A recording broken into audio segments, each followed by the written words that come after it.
Hello everyone, I am किशोर कारसेकर। तो इस video में हम बात करने वाले जो आज एनटीए की प्रेस कॉन्फ्रेंस हो चुकी है, इसके बारे में हम यहाँ पे डिटेल इन्फॉर्मेशन लेंगे। ये इन्फॉर्मेशन क्यों लेनी चाहिए? क्योंकि सब स्टूडेंट्स को ये भी पता होना चाहिए कि एनटीए ने प्रेस कॉन्फ्रेंस करके यहाँ पे क्या प्रूव किया है। क्योंकि सभी स्टूडेंट्स यहाँ पे जो चीज का वेट कर रहे थे, तो उसके अगेंस्ट ही यहाँ पे प्रेस कॉन्फ्रेंस में सब पॉइंट यहाँ पे उठाए गए हैं। लेकिन स्टूडेंट्स के एक्चुअल पॉइंट क्या थे, ये किसी ने नहीं देखा। उसमें बस वो 1600 स्टूडेंट्स के बारे में ही बार बार घुमा फिरा के वहीं पे आ रहे थे। ओनली 1600 स्टूडेंट्स, ओनली 1600 स्टूडेंट्स और कुछ सेंटर्स के बारे में। लेकिन जितने 24 लाख स्टूडेंट्स यहाँ पे पार्टिसिपेट कर रहे थे, उनके बारे में यहाँ पे किसी ने बात नहीं की। बराबर है। और कुछ भी क्वेश्चन पूछो, घुमा फिरा के एक ही आंसर आता था। ये आप सब ने देखा होगा। मैंने अपने जो भी व्हाट्सएप ग्रुप है, टेलीग्राम ग्रुप है, उस पे लाइव प्रेस कॉन्फ्रेंस की लिंक भी मैंने दे दी थी। फर्स्ट ऑफ ऑल तो सबसे पहला क्वेश्चन आ रहा है स्टूडेंट्स का कि अगर आपने ऑफिशियली डिक्लेयर किया है कि रिजल्ट यहाँ पे 14 जून को डिक्लेयर होने वाला है, तो आपने 10 दिन पहले ये रिजल्ट क्यों डिक्लेयर किया? कि क्या वजह है आपको इतनी जल्दी रिजल्ट डिक्लेयर करने की? थोड़ी ना आपकी एमसीसी काउंसलिंग का शेड्यूल आगे था या उन्होंने शेड्यूल आपके साथ शेयर किया था? ऐसा भी कुछ नहीं है, क्योंकि एमसीसी का पोर्टल अभी यूजी का चालू भी नहीं है। तो आपकी ऐसी क्या जरूरत थी कि आपने इतनी जल्दी ये रिजल्ट दे दिया? इसमें मुझे ऐसा लगता है क्यों कि उस दिन हमारे इलेक्शन के भी यहाँ पे नतीजे आने वाले थे और साथ ही नीट का भी। और यहाँ पे देखा जाए तो इलेक्शन एंड नीट रिजल्ट की वजह से इलेक्शन के ऊपर ज्यादा से ज्यादा न्यूज चैनल यहाँ पे फोकस करेंगे, और जो भी हमारा नीट का स्टूडेंट्स है या नीट एस्पिरेंट है, इसकी तरफ कोई ध्यान ना दे।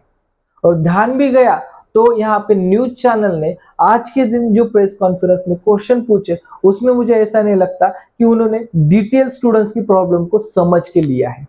सबसे इंपॉर्टेंट पार्ट है कि स्टूडेंट्स का एक्चुअल मुद्दा क्या था, इसके ऊपर कम ही ध्यान था। बराबर है। बाकी तो आपको पता है चाय कहाँ है, कौन से फ्लोर पे, यही यहाँ पे ज्यादा से ज्यादा चल रहा था। और सबके आंसर यहाँ पे घुमा फिरा के एक ही जगह पे आके रुक गए। तो अभी स्टूडेंट्स का यहाँ पे जो भी उनके साथ अनफेयर हो चुका है, या स्टूडेंट जिन्होंने इतनी मेहनत करके 2 साल 3 साल मेहनत करके अपने यहाँ पे नीट की एग्जाम दी, नीट एग्जाम देने के बाद भी बहुत सारे स्टूडेंट्स का 600, 680, 580 ऐसा स्कोर है। ये स्कोर रह के भी स्टूडेंट्स अभी कंफ्यूज है कि मेरा नंबर गवर्नमेंट कॉलेज को लग सकता है या नहीं लग सकता। मेरा गवर्नमेंट एटलीस्ट ये 580 को मैं सेमी गवर्नमेंट के लिए एलिजिबल हूँ या नहीं हूँ। ये सभी चीजें स्टूडेंट्स के दिमाग में अभी चालू है। इसका रीजन क्या है देखा जाए तो behind the reason, what about the paper leakage case? Paper leakage तो हुआ है, ये सबको पता है, लेकिन एनटीए मानने को तैयार नहीं है। सबको पता है, इवन एनटीए को भी पता है कि पेपर लीकेज हो चुका है, लेकिन उनका ऐसा कहना है कि पेपर बस 1600 स्टूडेंट्स तक लीक हो चुका है, या कुछ सम स्टूडेंट्स तक ही यहाँ पे वो पेपर लीकेज हो चुका है। लेकिन अगर पेपर लीकेज नहीं होता तो इतने लार्ज क्वांटिटी में आपके रिजल्ट आ नहीं सकते थे। उसका एक बिहाइंड द रीजन हम यहाँ पे देख सकते हैं कि देखा जाए तो दिस ईयर टोटली 67 स्टूडेंट्स का यहाँ पे टोटली फर्स्ट रैंक है, यानी कि 720 अबव 720 मार्क्स है। बराबर है। लास्ट ईयर यानी कि 2023 में अगर देखा जाए, ओनली 2 स्टूडेंट्स ने यहाँ पे 720 मार्क अचीव किए थे। और उसके पहले अगर देखा जाए 2022 में, वहां पे ओनली 4 स्टूडेंट्स ने इतने मार्क अचीव किए थे। तो अचानक ऐसा कौन सा मिरेकल हो चुका जो 2024 में 720 के यहाँ पे 67 स्टूडेंट्स है? कौन सा ऐसा मिरेकल हो चुका? अगर आपका पेपर लीकेज नहीं होता तो ये नंबर आना मुश्किल है, ऐसा मुझे लगता है। बराबर। एक ठीक से आप मतलब स्टेप बाय स्टेप आप सोच सकते हैं कि नीट जो भी संस्था है, उन्होंने कैसे स्टूडेंट्स को अभी भी प्रेस कॉन्फ्रेंस में क्लियर नहीं किया। How is it possible? बराबर है। और दूसरा पार्ट यहाँ पे आता है, grace mark for what, how the calculate it. मतलब आप ग्रेस मार्क दे रहे हैं, लेकिन कौन से बेसिस पे दे रहे हैं? और ग्रेस मार्क देना यहाँ पे कितना लीगल है, जेन्युइन है, या कितना स्टूडेंट्स के लिए यहाँ पे बेनिफिशियल है? और आपको कैसे पता कि इन्हीं स्टूडेंट्स का यहाँ पे लॉस हो चुका है और इनको ही मार्क्स देने हैं? बाकी भी बहुत सारे ऐसे स्टूडेंट्स हैं जिनका भी यहाँ पे टाइम लॉस बहुत हो चुका है, तो उनका कौन सोचेगा? बस आप यहाँ पे 1600 स्टूडेंट्स का सोच रहे हैं, लेकिन बहुत सारे ऐसे स्टूडेंट्स हैं उनका भी लॉस हो चुका है।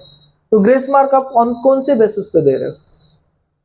दूसरा पार्ट है, आपने जो हमसे फीस भरवा के ले ली है, ठीक है, जो फीस भरवा के ले लिए, इसके अकॉर्डिंग आपने किया काम क्या है, क्योंकि इतनी हायर फीस एग्जामिनेशन की है और ये फीस पेड करके भी आपको इतना स्टूडेंट्स पैसा दे के भी आपने यहाँ पे कैसे सिस्टम ऑर्गेनाइज किए इसे, कि आपके पेपर यहाँ पे लेट हो रहे हैं, आप पेपर में ग्रेस मार्क दे रहे हैं।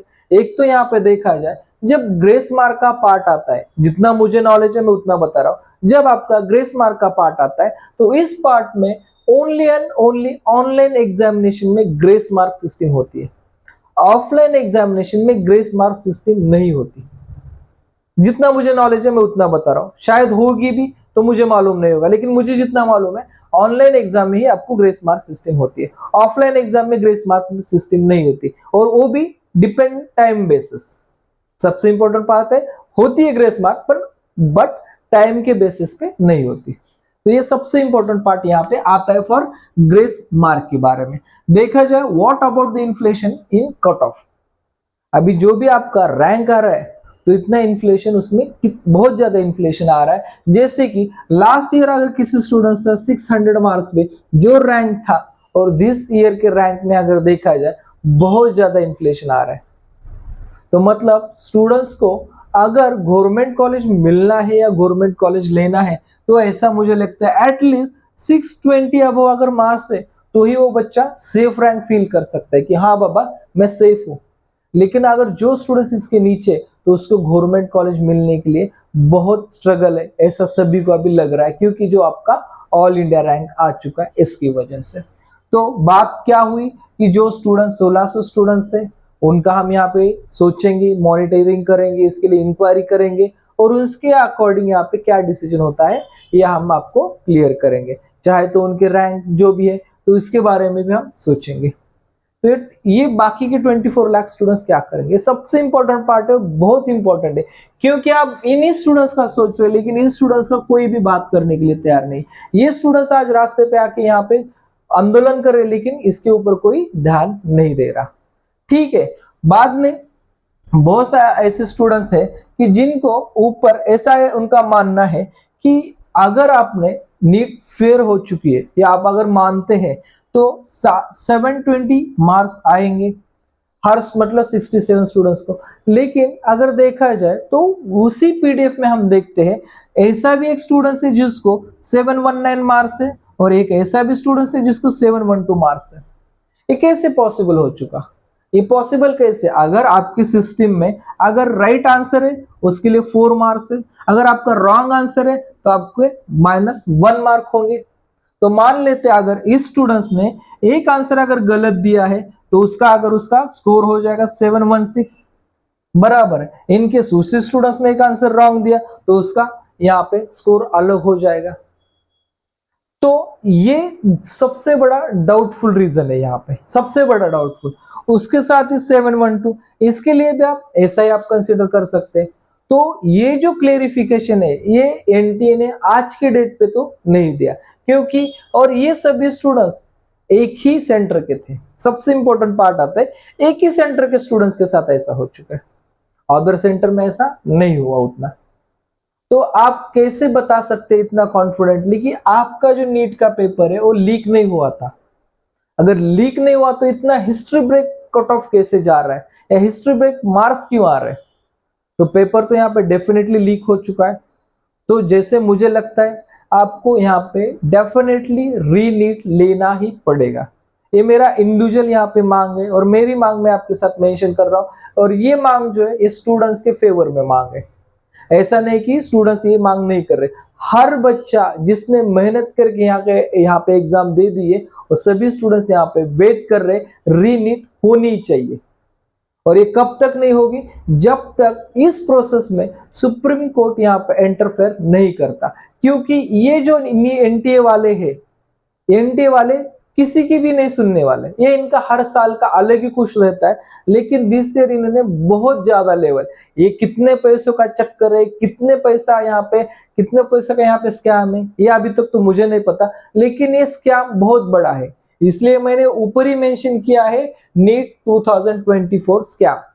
तो ये स्कैम है क्योंकि हर एग्जाम में उनका ऐसा काम चलता था, लेकिन सम लिमिटेड लेवल पे। और इस साल उन्होंने बहुत बड़ी लेवल पे स्कैम किया है। मुझे स्कैम ही मैं इसको बोलूंगा, इसके अलावा इसको मैं कुछ नहीं बोल सकता। ये स्कैम के लिए देखा जाए तो जब आपका नीट का एप्लीकेशन फॉर्म रजिस्ट्रेशन हो रहा था तब ऐसे कुछ फ्रॉडर के फोन भी स्टूडेंट्स के पास आ रहे थे कि जो उनका कहना है कि आप बस ओएमआर शीट ब्लैंक छोड़ दो, बाकी हम आपका सब मार्का सेटल कर देंगे। उसके लिए बहुत सारे अमाउंट मांग रहे थे। मैं अमाउंट यहाँ पे कॉल नहीं करूंगा क्योंकि उसका एग्जैक्ट प्रूफ मेरे पास नहीं है। तो ये भी यहाँ पे चल रहा था। दूसरी बात स्टूडेंट्स और पेरेंट को डाउटफुल और भी लग रही है कि जब मैं ओएमआर शीट और मेरी आंसर की यहाँ पे टैली कर रहा था तब मेरे जो मार्क्स आ रहे थे वो मार्क्स मेरे बहुत अच्छे मार्क्स आ रहे थे। लेकिन आज जब मेरा फाइनल रिजल्ट लग चुका है वो रिजल्ट ऐसे देखकर मुझे ऐसा लगता है कि ये मेरे मार्क्स की नहीं है या ये मेरी ओएमआर शीट ही स्कैन नहीं है। ऐसी सिस्टम यहाँ पे हो चुकी है और ये स्टूडेंट्स अभी देख रहे हैं अपने मेल आईडी पे जा रहे, ओएमआर डाउनलोड कर रहे, आंसर शीट डाउनलोड कर रहे, तो उनकी ओएमआर भी डाउनलोड नहीं हो रही और आंसर शीट भी डाउनलोड नहीं हो रही। तो आपका अगर क्लियर है, आप पूरा क्लियर प्रोसेस अगर स्टूडेंट्स को दे रहे तो आज के डेट में ओएमआर डाउनलोड क्यों नहीं हो रही, आंसर शीट डाउनलोड क्यों नहीं हो रही। और आप मतलब जो भी ये रिजल्ट आ चुका था उस डेट पे भी ऐसा कुछ स्टूडेंट्स के साथ हुआ कि पहले उनका रिजल्ट लोड ही नहीं हो रहा, बाद में sorry your result is not generated बोल के मैसेज आ रहा है। ऐसे मेरे पास बहुत सारे स्टूडेंट्स के स्क्रीनशॉट है जिन स्टूडेंट्स के डिस्प्ले पे राइट इंफॉर्मेशन देके भी, यानी कि एप्लीकेशन नंबर सही है, डेट ऑफ बर्थ सही है, सिक्योरिटी पिन सही है, लेकिन your result is not generated बोल के ऐसा मैसेज आ रहा था और उसी स्टूडेंट्स का नेक्स्ट डे यहाँ पे रिजल्ट जनरेट हो चुका। तो ऐसा क्यों हुआ, ये भी सबसे इंपॉर्टेंट पार्ट है क्योंकि ये मैंने खुद अपने पेड काउंसलिंग के स्टूडेंट्स के साथ देखा हुआ है, इसलिए मैं ये बात आपके साथ शेयर कर रहा हूँ। तो आप तो ट्रांसपेरेंट है तो ऐसा क्यों हो रहा था। तो ये सभी चीजें देखा जाए तो टोटल बहुत ज्यादा डाउटफुल है और स्टूडेंट्स को ये भी मैं बताऊंगा ये सब मिलके ये प्रोसेस या रीनीट की हमें जोर शोर से यहाँ पे मांग करनी चाहिए क्योंकि सच में जितने भी मेहनती स्टूडेंट्स हैं उनके साथ दिस ईयर अनफेयर बहुत हो चुका है। ठीक है, तो आप मतलब जो भी मेरा कंट्रीब्यूशन मुझे देना पड़ेगा मैं उसके लिए 100% स्टूडेंट्स के लिए देने की कोशिश करूंगा और स्टूडेंट्स को भी अपनी मांग यहाँ पे रखनी पड़ेगी ताकि इस मामले में सुप्रीम कोर्ट आके कोई तो स्टूडेंट्स के फेवर में डिसीजन होना चाहिए।